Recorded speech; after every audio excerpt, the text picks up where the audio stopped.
Today we get started with networking. We will learn about the different types of networks and the different forms of transmission within those networks.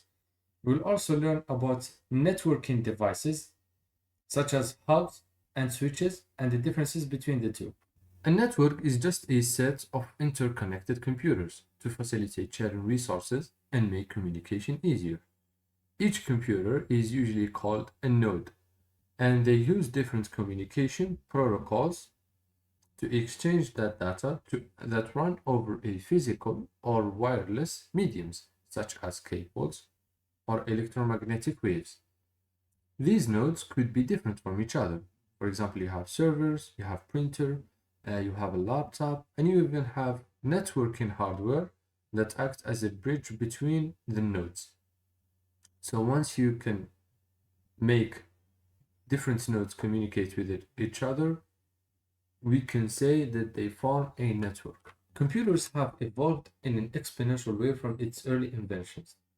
Believe it or not, in the beginning, a computer with a 1 megabyte of RAM was considered a technological achievement. So they were really, really expensive. So programmers used to write code in punch cards and send them to a computer administrator.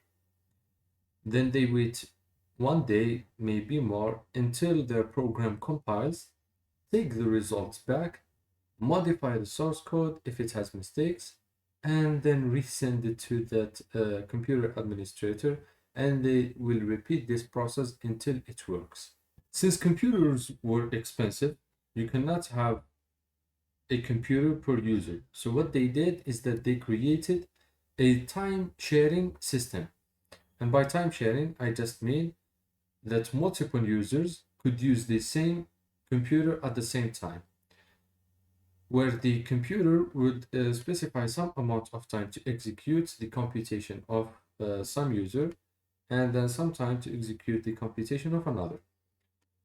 And they would connect to this computer via a real physical machine called the terminal. So the terminal is just a screen that will display the output from the mainframe. And that's why today we hear terminal emulators. That's because they emulate real terminals that were used back in the days where they were real physical machines. So users would type in commands. That command would be sent over a physical cable to the mainframe, and then the mainframe would execute that command, then schedule a specific time to return the results, and then return it via the cable to that specific user. So they formed the first network, and the first network looked like this. It's just where you have a mainframe computer and then multiple users connecting to that computer using terminals.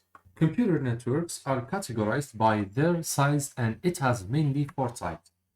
The first one is called a personal area network, which is a set of personal devices that form a connection to serve just a personal usage, such as connecting your computer with the fax and then connecting it with a scanner. So it just serves personal usage. These devices are typically within a range of at maximum 10 meters. And then we have local area networks. The difference between local area network and a personal area network is that in local area network, we have a small set of computers of different people that are geographically very, very close to each other, such as a home or a school or office building, and are connected for small scale purposes. And then we have metropolitan area networks, which are large networks made up of connecting multiple local area networks. So when you connect multiple local area networks with each other, the result would be a huge network called metropolitan area network. They are usually used to connect multiple services inside one institute, for example, inside colleges or services within a military base. And then we have the biggest and the widest form of network, which is called wide area networks, which is a network that extends to a large geographic area, such as connecting states or countries. And the set of accessible networks globally will form what we call the internet. There are three different forms of transmission between any two devices. So if you try to connect any two devices with each other, they will have one of these three forms of transmitting data. The first is called simplex. The transfer is only in one direction and not in the other. So this pink computer will be able to send and transmit some data to this blue computer, but this one could not do the same. And then you have half duplex.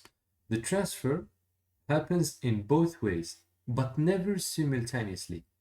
So this pink computer could only send to the blue computer only if the blue computer is not sending data to the pink. So it has to wait until it finishes, and then it can send data, and vice versa. The problem with half duplex is that a collision could happen if they both try to communicate at the same time.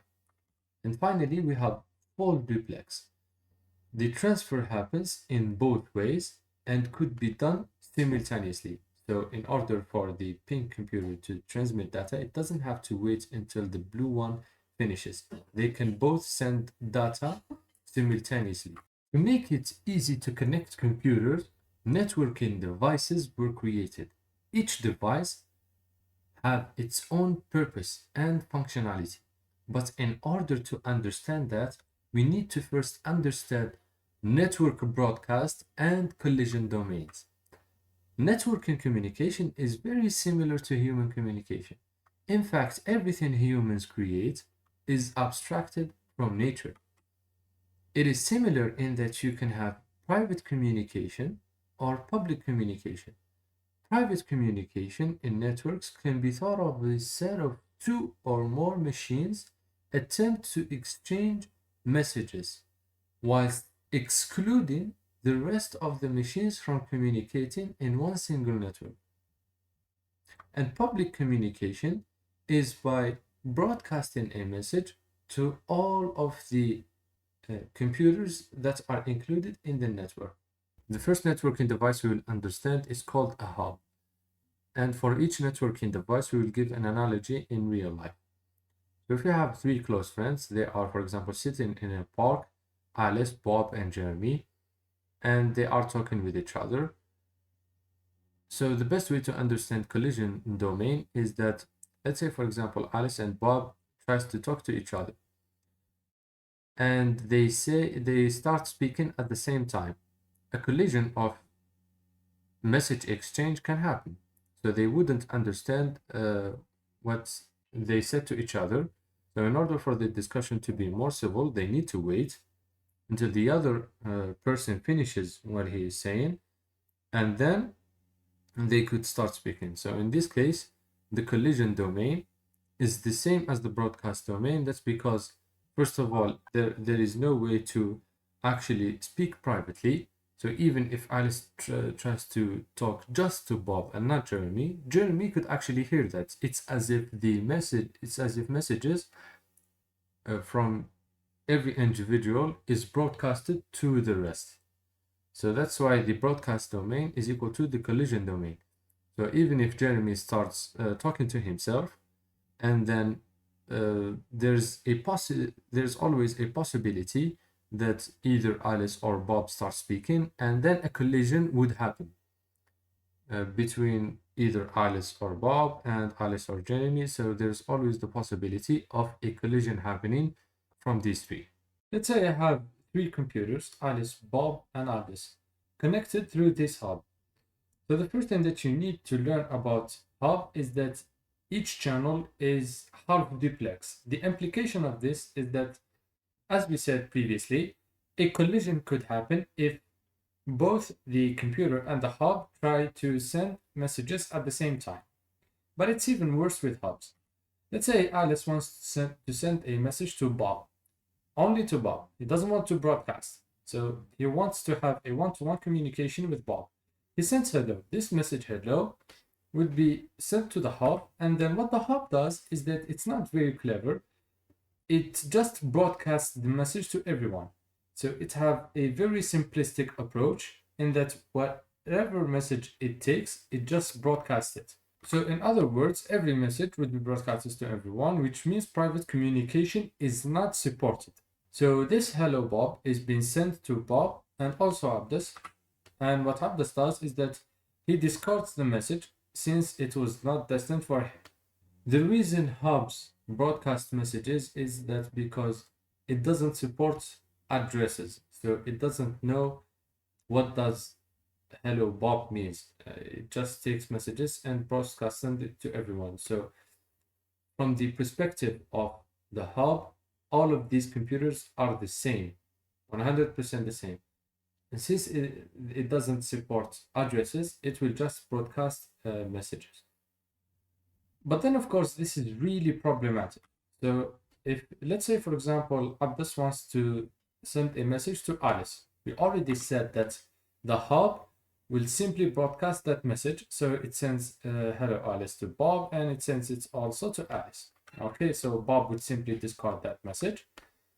But what if before the message, this message, hey Alice, reaches Alice, Alice decides to send a message to Abdus like this. And as we said, these channels are half duplex, which means a collision could happen. So the messages would collide and there would be a crash, and these two messages would be lost. So in other words, the collision domain is the places where a collision could happen. So if I say, let's say that Bob wants to send a message, hey, for example, Abdus. So he sends this message. This message would obviously be forwarded to Alice and Abdus. So which are the places that a collision with this message could happen? The answer is everywhere. It could happen here, it could happen here, and it could happen here. Because when Bob sends hey Abdus, it is always possible that Abdus already sent a message, hey Bob. So a message, so that message, hey Bob, could be in here already before Bob decided to say hey Abdus. So a collision would happen in here. It could also, this message could reach this place right here. Let's say hey Bob, hey Abdus, sorry. Say hey Abdus. And then Alice had already decided to say hey Abdus as well. So a collision would happen. So as you can see, a collision could happen everywhere. When we have collisions could happen everywhere, we say that the broadcast domain is equal to the collision domain, because as we said, the broadcast domain is the set of places where a public message could reach. So broadcast domain in here is everywhere, all the places, all the computers. So a public message will reach all the computers. And you could have a collision domain everywhere. So the broadcast domain is the same as collision domain. You have one broadcast domain and one collision domain in a hub. As more users join the hub and send messages, the hub would take longer to process messages, since it has always to broadcast. At any given moment, a networking device has a maximum capacity of how much bytes it can transmit in the network. This capacity is called the bandwidth, and it gets smaller as more users join. So that's because the bandwidth is, first of all, in hubs shared across all users, which means every single computer could take control of all that capacity of how much bytes the hub could transmit and use it by sending one big file.